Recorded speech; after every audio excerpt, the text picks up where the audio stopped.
You know, I just suffered a humiliation in the lobby of the Riga Royal, which is where we're royally treated here today, about my size. I'm sorry. I told you before. No, You didn't do it. A man said to me, "I thought you were taller. This is terrible. Look at you." But he didn't say it quite that nicely. Horrible. Now, I read about Horrible. your body every time they write about you. What's this? Well, they always say you're gangly, and you came in quite gracefully. Oh, yeah. Does gangly mean awkward in some way? I don't know, but it's a word that usually is affectionate. I mean, in theater, it's a cliche that all who gangle are kind and true. So I never heard that. It must not be a cliche enough. I never heard that. What is it? All that are gangly? Or? Well, that's just one way of putting it. It just seems that if anybody gangles, you know, he's going to be a nice guy in the play or something like that. I never heard of a serial killer gangling. The words get Tony Perkins was a little gangly and psycho, wasn't he? Yes, and therefore my example falls. Well, I no. As they say in high school debate. Mostly, do people who recognize you on the street mention one particular work, or? They don't. No. I've done a bunch of stuff, and some will say, "Oh, Into the Night, it's my favorite thing somebody did today," or Buckaroo Banzai, you know what, I like 10 Speed and Brown Shoe, or, but Fly, Fly, there's a lot of Fly stuff. I would have thought The Fly, maybe. I think mostly, yes. Yeah, Big Chill, probably maybe second, or You're right. alternating in first. You're right. There's a story, I had no idea about this, that Kevin Costner Yes. went through what must have been one of those humiliating things that could happen to an actor, making The Big Chill. He was also cut out of The Fly, too. He was cut out of two things? No, I'm only kidding. Oh. After that humiliating fall, I didn't want you to suffer another. No, I'm just trying to thank you for helping me there. But I couldn't, but people would, archivists would actually be able to bear that out. Yeah. He was never in The Fly. Okay, we'll add a footnote here.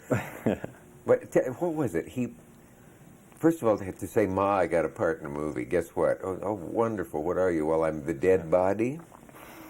Was that what he was going to be in? No, not exactly. Okay, straighten it out for me. Okay. Here's the way it actually goes. He was the dead body in The Big Chill, who you see in the beginning. That was meant to be him, but the part was larger than that too.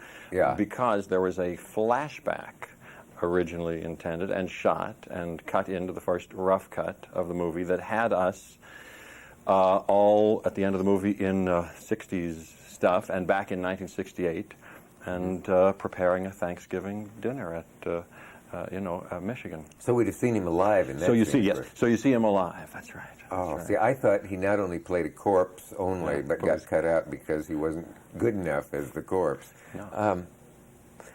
Somewhere, if you can believe anything you read these days, there's a skinhead who doesn't know that he inspired a movie.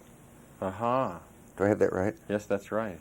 Yeah. That's right. Paul Monis, the director of this movie, Fathers and Sons, opening November 6th, said he was inspired, that's right, by, and he was in Washington Square Park and saw this young 16-year-old, he assumed, I think he assumed non-fascist, I don't know why anyway, a guy who had no hair, a skinhead kid, but who was amazingly liquid in the eyes, soulful-looking, sensitive, sweet, troubled, new, fresh, newborn, all that. And he went home and wrote, Max Fish sits on the porch of his house, and he's got large liquid eyes. And that's fascinating, because I know why he said about fascists, because he said something like, although a skinhead, he did not seem to be a fascist. He seemed to be he said, yes, in some way, and the contrast between the skinhead and what you usually think they are. Well, so I think you can tell political orientation, can't you, from somebody's look? Possibly. You think you can. Sometimes you're chillingly surprised, which is in fact the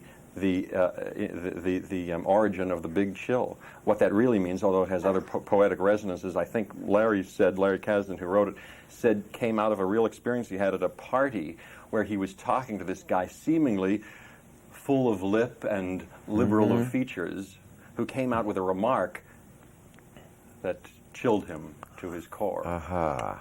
So yes, I think you're right. But on the other hand, and there are often two hands with these things, I think, in my experience, you can now, all these Republicans, seem to have a similar look. There is a look, though, as a set of the eye and the mouth to certain parts of the political spectrum. I swear that's true, too. I've never heard anybody else say that, but I think so. Because it sounds, in the state of political correctness, But you like can't tell a we're book by offending cover. people. Yeah, but no, I think political sensibility kind of goes with your something. And I found if it says War and Peace on the cover, that's very often what the book is about.